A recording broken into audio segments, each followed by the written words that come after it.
Have you ever looked at a map of New Zealand and wondered, why isn't there a bridge between the North and South Islands?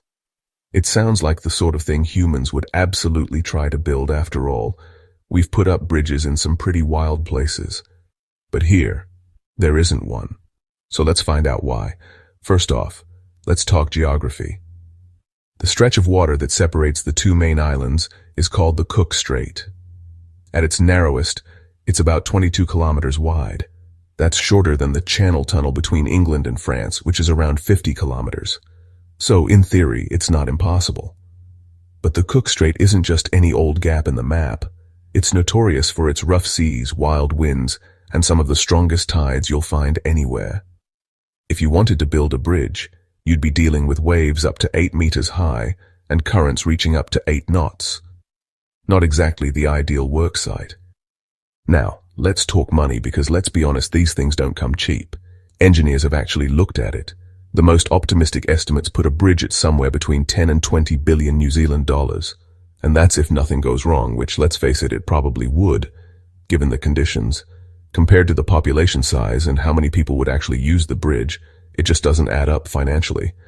And then there's the environment. The Cook Strait is home to dolphins, whales, and loads of unique marine life. Building a massive structure here could really mess with their migration routes and the whole ecosystem.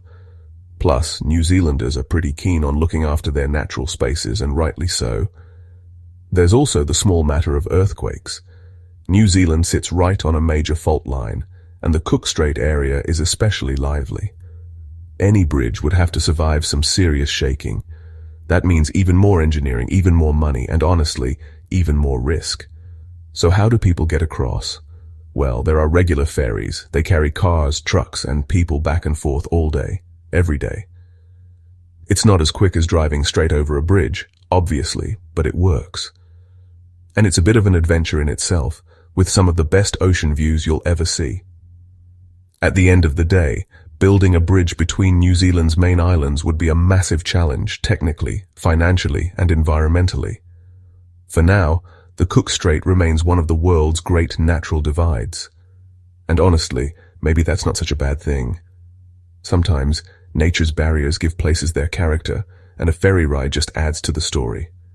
Thanks for watching. I'm glad you stuck around for this trip to the edge of possibility. If you enjoyed it, hit like, and subscribe for more curious questions answered.